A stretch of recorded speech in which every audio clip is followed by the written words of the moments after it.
Are you over 50 and concerned about the state of your health? Did you know that the foods you eat can have a significant impact on your overall well-being, especially on the health of your intestines? In this video, we will be sharing with you a list of foods that you should avoid if you want to achieve your best possible health after the age of 50. From processed meat to sugar, alcohol to frying oils, we will explore the detrimental effects that these foods can have on your intestinal health and how to make healthier choices. Don't miss out on the important information that could change your life for the better. Not only are our intestines essential to digestion, but they're also essential to the development of our immune system and the synthesis of a variety of vitamins. As a consequence of this, the condition of our intestines is intimately connected to the state of our body as a whole, and the impact of this connection becomes significantly more significant after the age of 50. Our diet is the most important factor that determines the health of our intestines. However, there are times when we consume foods that cause damage to our intestines without even realizing it.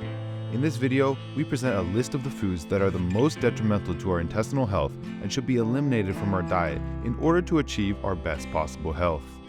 Processed meat is at the top of the list of foods that you should stay away from.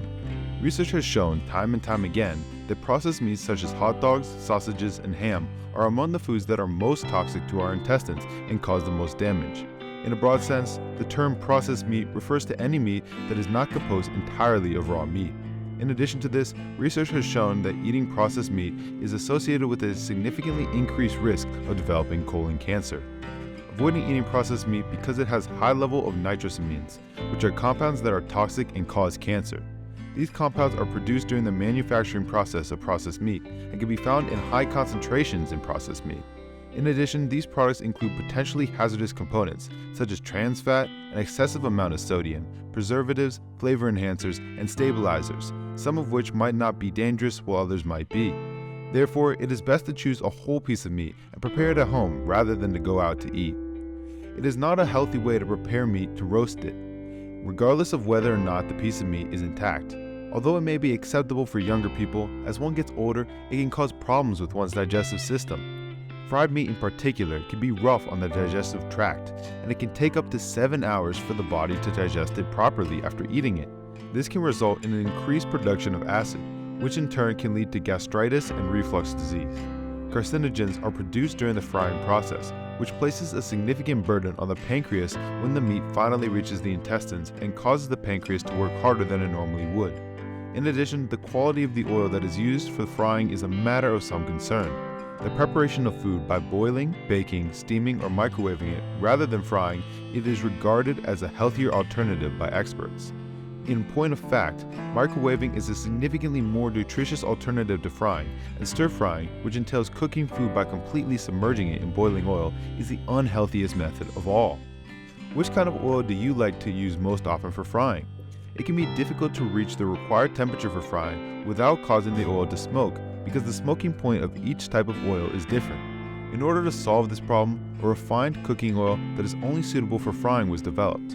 When heated, unrefined oil will start to smoke almost immediately, which will result in pungent emission. In the event that the smoke and an odor are detected, the oil should be thrown away immediately, and you should abstain from consuming it, as smoked oil can become carcinogenic and toxic.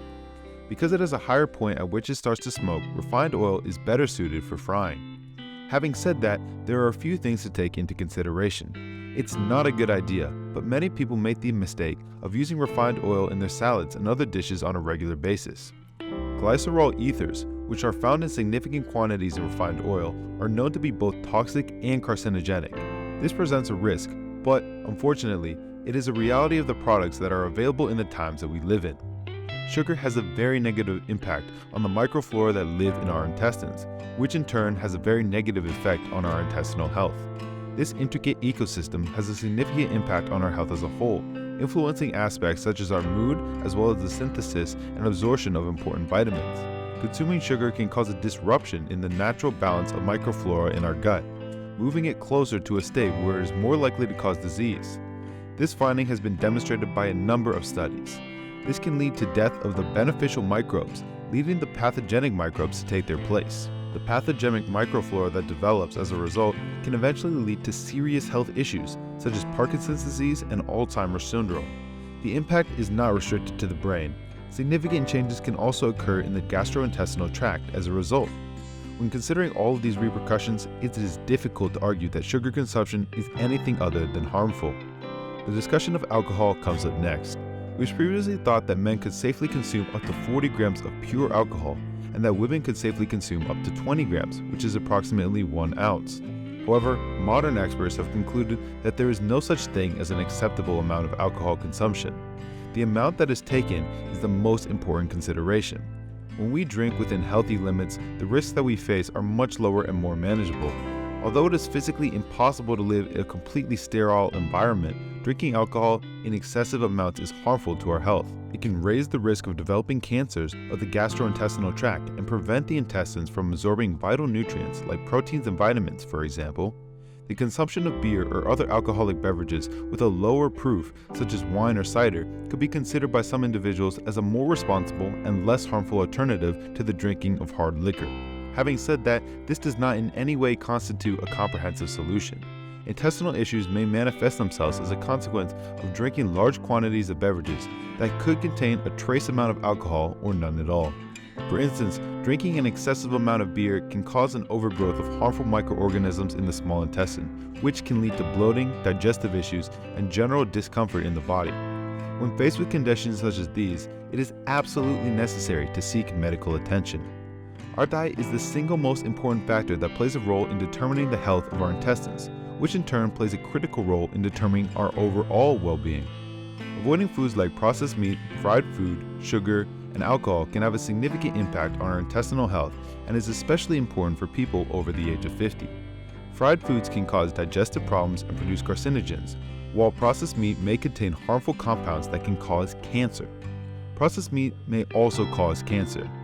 The quality of the oil that is used for frying is also very important, and refined oil is generally considered to be the superior option. Consuming sugar can disrupt the natural balance of microflora in our gut, which can lead to disease. Consuming excessive amounts of alcohol can also lead to negative health effects. Selecting the foods that are better for your body can improve the health of your intestines as well as your overall well-being. As we conclude this video, we hope you found it informative and useful in the making of healthier dietary choices. Now, we'd like to hear from you. Which of the foods that we mentioned surprised you the most? Did you find any of the information in this video helpful? Share your thoughts in the comments section below. Don't forget to hit that like and subscribe button for more informative videos. Thank you for watching, and we'll see you in the next video.